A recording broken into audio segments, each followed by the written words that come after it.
Eric Gibaud, rgo.com, et aujourd'hui je vais te présenter cet objectif de 85 mm 1.8 autofocus de 7 artisans et monture Sony E, donc on va en parler. Donc voilà, il est beau, hein, il est beau, hein. Alors, n'oublions pas avant de dire merci à mon sponsor, Arvia école de photographie.com, qui permet de te former à la photographie à distance, donc par internet. Mais ce n'est pas que la théorie, je t'expliquerai en détail tout ça en fin de vidéo. Je te laisse cependant 3 informations très importantes si tu n'arrives pas jusqu'à la fin. La première, si tu t'inscris à une formation chez eux, de ma part, ils t'enverront un bouquin épais comme ça avec 350 conseils photos en appui pédagogique. Le deuxième point, si tu voulais profiter de ton CPF, compte personnel de formation, pour te former une fois à la retraite, n'oublie surtout pas de t'inscrire avant de partir à la retraite, parce qu'une fois à la retraite, on ne peut plus passer par le CPF. Par contre, on pourra faire la formation à laquelle tu es inscrit avant de partir.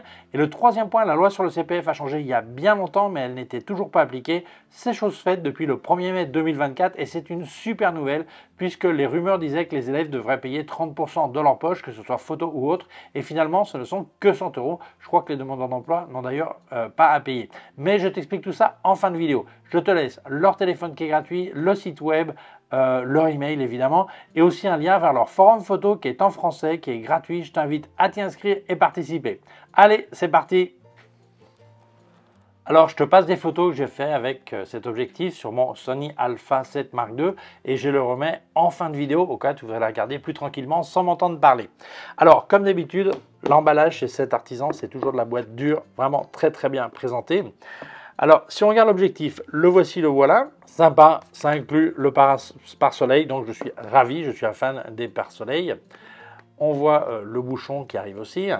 La construction a l'air tout métal. Alors, il y a un truc, quand tu as le doute si c'est du métal, tu mets les lèvres dessus. Et normalement, tu le différencies facilement du plastique. Mais oui, ça a l'air d'être métal, ok. Ici, tu as une bague de mise au point si tu veux faire la mise au point en manuel. Ici, tu as l'interrupteur pour être en mode manuel ou en mode autofocus. Ici, tu as la bague de diaphragme qui va depuis 1.8 jusqu'à F16. Mais attention, elle n'a pas de clic. Et tu rajoutes le A au cas où tu vas faire priorité diaphragme. Dans ce cas-là, tu te mets sur priorité vitesse, donc tu mettras sur A pour qu'il soit automatique, ok. Et là, il y a un bouton de fonction que tu peux configurer. Alors ça, c'est rare sur ce genre de tarif d'avoir ce genre de bouton, donc très bien. Si on regarde dessous, tu vas remarquer qu'ici, il y a un connecteur USB-C puisque ça te permet d'activer, d'actualiser le firmware. Donc, je trouve que la construction est vraiment nickel. Très à l'habitude de cet artisan qui fait des produits qui sont normalement vraiment très beaux. Mais ce qui nous intéresse aussi, c'est la qualité optique, évidemment. Mais comme tu vois, on ne peut pas vraiment se plaindre du look de l'objectif qui est, à mon avis, vraiment superbe.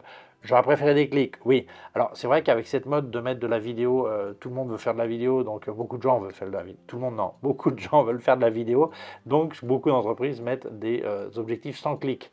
Ouais.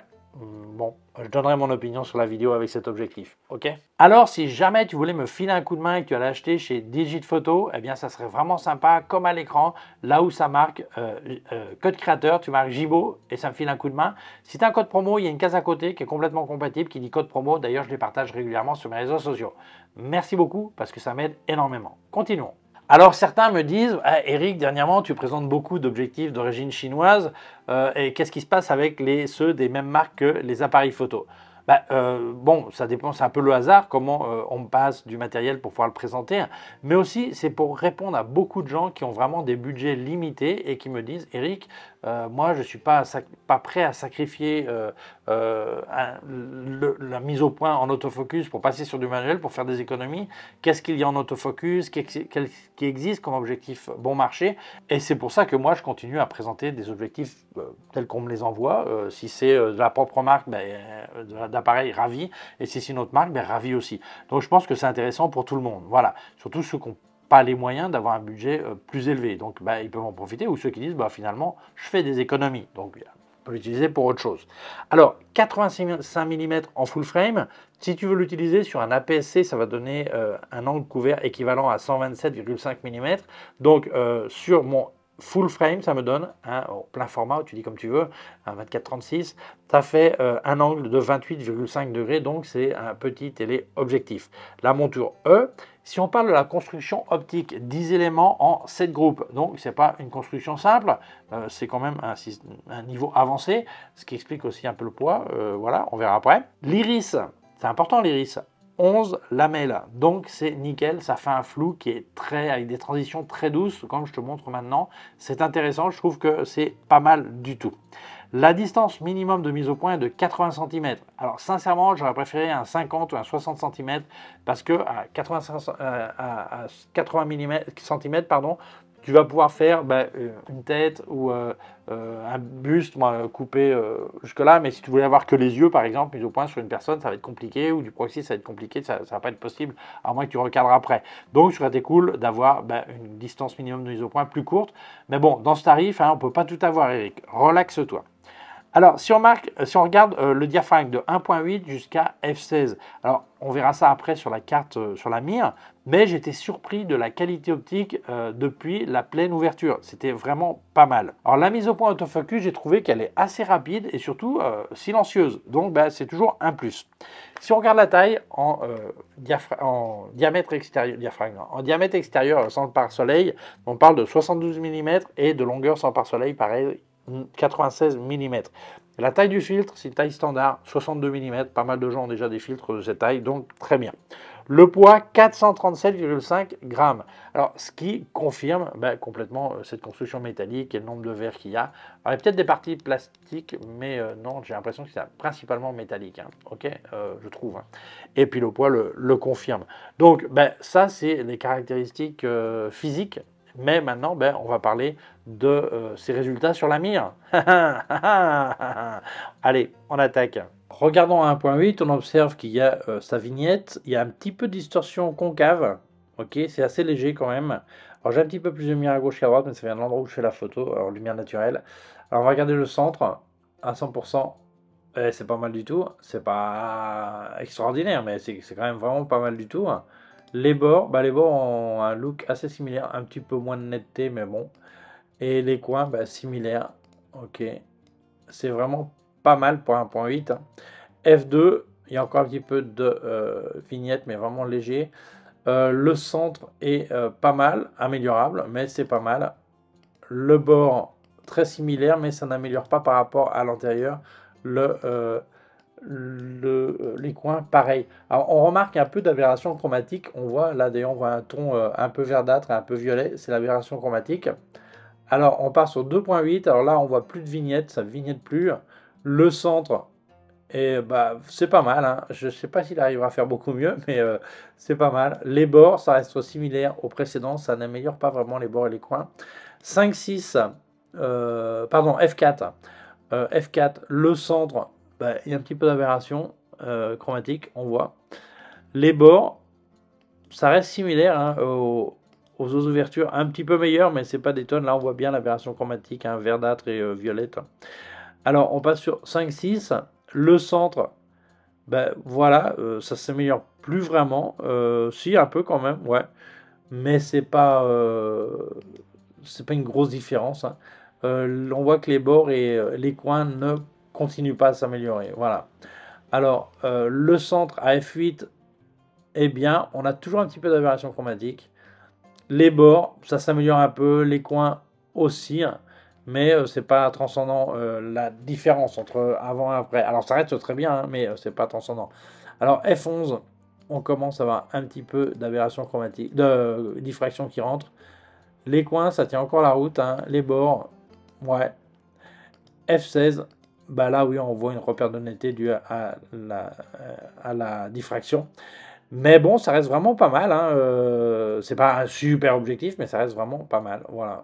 Alors, comme j'ai dit, eh bien, on voit qu'il y a de l'aberration chromatique. Mais attention, une chose, c'est la carte de la mire, et autre chose, c'est la situation réelle. Sur des contre-jours, tu vas t'en rendre compte, et des contre-jours découpés comme des feuilles d'arbre, des choses comme ça, mais sinon, tu ne vas pas vraiment t'en rendre compte. Donc, dans beaucoup de situations, l'aberration chromatique ne sera absolument aucun problème.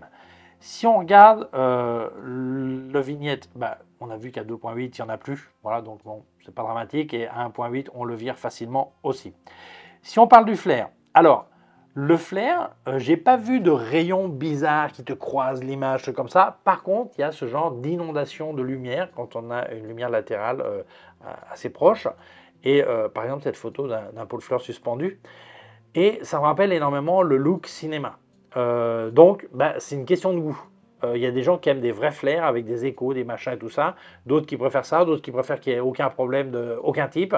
Voilà, ça dépend de chacun. Là, c'est une question de goût, c'est pas une question que ça c'est bon, c'est mauvais. C'est-à-dire que si c'est pas ton style, pour toi c'est mauvais. Si c'est ton style, pour toi c'est superbe. Donc voilà, c'est aussi simple que ça. C'est complètement subjectif.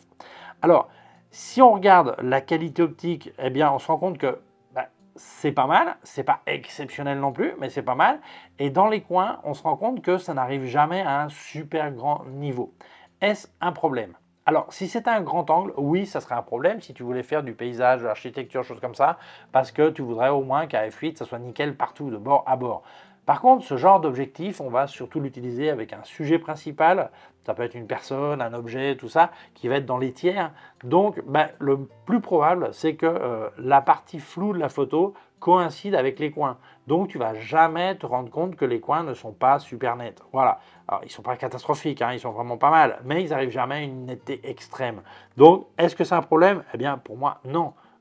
Si tu as bien compris pourquoi c'est faire cet objectif. Comme tout objectif, il faut bien comprendre que ce sont de simples outils. Il n'y a pas un meilleur ou un pire objectif. Sinon, il y a un meilleur objectif pour ce que tu veux faire ou un qui est bien pire pour ce que tu veux faire. C'est aussi simple que ça. Donc moi, je suis quand même assez surpris de la qualité obtenue dans ce tarif-là par cet objectif. Je trouve que oui, c'est vraiment pas mal. Alors, si on parle d'utilisation en vidéo, alors, j'ai remarqué qu'il y a un focus breathing, donc une respiration importante. C'est-à-dire que quand tu changes l'endroit de mise au point, tu vas voir que le cadrage change pas mal. Est-ce que c'est un problème? Ah ça dépend. Si tu fais un plan fixe et ton sujet ne va ni vers l'appareil, ni s'éloigne de l'appareil, et quand tu le suis au niveau de... Donc tu ne vas pas changer la mise au point, ce n'est pas un problème, le cadrage reste le même. Par contre, si tu suis le sujet, il s'approche, il s'éloigne, là, à tout moment, tu vas voir les bords de ta vidéo qui vont changer. Donc, ça peut être un problème sérieux. Donc, c'est très important que tu l'aies en tête. Si jamais ton idée, c'est un objectif pour la vidéo, vois bien le genre de vidéo que tu fais. Si tu fais une vidéo comme moi je suis en train de faire maintenant, c'est bon, il n'y a aucun problème.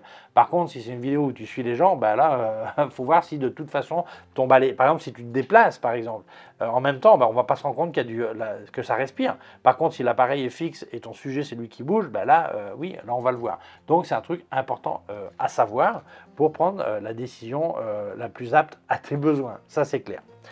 Alors, conclusion sur cet objectif. Eh bien, moi, je trouve que pour ce tarif, on ne peut pas demander plus. Et il y a beaucoup de choses dans ce tarif qui offrent bien moins. Donc, ça, c'est la question de toujours. Est-ce que ça ne vaudrait pas le coup de payer un peu plus pour avoir un truc meilleur? Le problème, c'est qu'on ne parle pas d'un peu plus. Même si on regarde chez Tamron et Sigma, ce n'est pas un peu plus. C'est beaucoup plus. Et si on parle chez Sony eux-mêmes, c'est beaucoup, beaucoup plus. Donc, c'est un truc qu'il faut que tu évalues toi-même, voir si ça vaut le coup ou pas. Sincèrement, moi, voyant qu'ensuite les photos, on peut très bien les améliorer en post-production avec un peu plus de netteté si on souhaitait, virer l'aberration chromatique facilement ou le vignettage, moi je trouve que ce que ça offre pour ce tarif-là, c'est vraiment super, quoi, je trouve. Celui qui veut un objectif 85 mm, et surtout si tu vas l'utiliser tous les jours, et tu as un truc du portrait par exemple tous les jours et tout ça, et tu n'es pas convaincu de l'aspect, oui, il va falloir que tu claques de l'argent sur autre chose. Mais sinon, même si tu l'utilises tous les jours, l'aspect te plaît, il n'y a pas à réfléchir. Si tu vois les petits défauts, est-ce que c'est un problème? Et que tu vois qu'ils sont corrigibles et tu ne veux pas dépenser plus, c'est une super option. Donc voilà, il n'y a que toi qui peux prendre la décision. Sincèrement, c'est un objectif que je veux utiliser parce que je trouve que la qualité est vraiment pas mal, la relation poids et tout ça, la valeur et tout ça, je trouve qu'il est vraiment, vraiment pas mal. Donc si jamais il t'intéressait, je te laisse un lien en description d'où est-ce que tu peux l'acheter. Eh bien voilà, merci cet artisan de m'avoir envoyé cet objectif pour l'essayer. Merci à toi d'avoir vu la vidéo, mais je voudrais remercier à mon sponsor Arvia école de photographie.com qui permet de te former à la photographie à distance, donc par internet.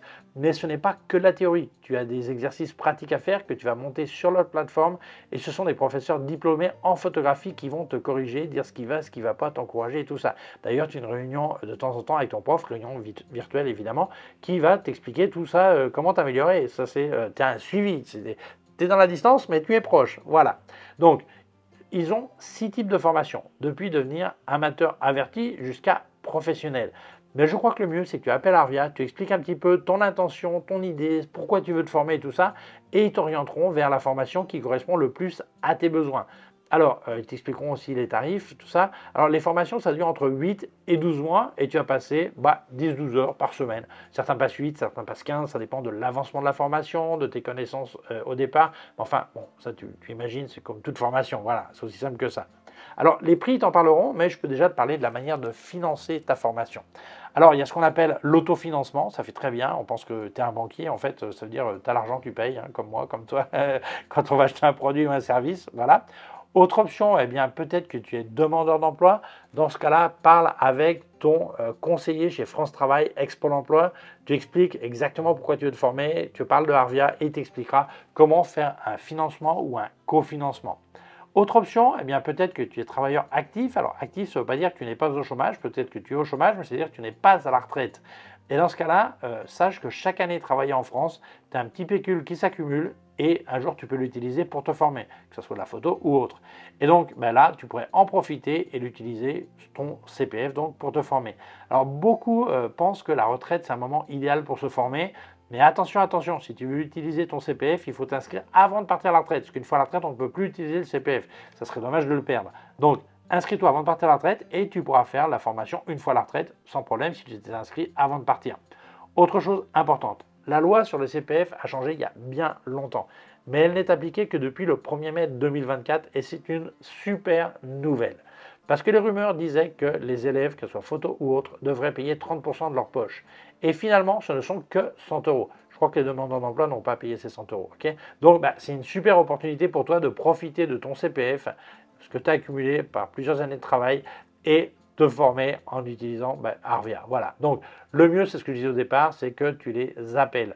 Alors, n'oublie pas, si tu as inscrit une formation chez eux de ma part, eh bien, ils t'enverront un bouquin épais comme ça avec 350 conseils photos en appui pédagogique. Et bien voilà, je te laisse leur téléphone qui est gratuit, le email, le site web et aussi un lien vers leur forum photo qui est en français, je t'invite, qui est gratuit aussi, je t'invite à t'y inscrire et participer. Et bien voilà, merci Arvia d'avoir sponsorisé ma vidéo, merci à toi de l'avoir vue. Si tu penses qu'elle peut intéresser d'autres personnes, je t'invite à la partager sur les réseaux sociaux. Si tu ne l'as pas encore fait, je t'invite à t'abonner à ma chaîne YouTube. Il y a un petit bouton par là et une clochette. Si tu appuies sur la clochette, tu recevras un avis quand je monte une nouvelle vidéo. Mon site web erigibo.com/fr pour la version en français, mes cours de photographie en vidéo erigibo.com/fr/cours en ligne. Si tu as une quelconque question, tu peux laisser un commentaire dessous. Je laisse aussi des liens de mon matos chez Digiphoto. Eh bien, si tu achètes chez eux, ça serait vraiment sympa, comme à l'écran, là où ça marque code créateur, tu marques Gibo et ça me file un coup de main. Si tu as un code promo, il y a une case à côté qui est complètement compatible, qui dit code promo, tu le mets là. D'ailleurs, je les partage régulièrement sur mes réseaux sociaux. Je te laisse aussi des liens de tout ce que j'ai testé de KF Concept, Sandmark et Flash Westcott, d'autres liens affiliés et aussi un lien de mon compte PayPal au cas où tu veux faire un don. Merci beaucoup, prends soin de toi et à très bientôt. Ciao!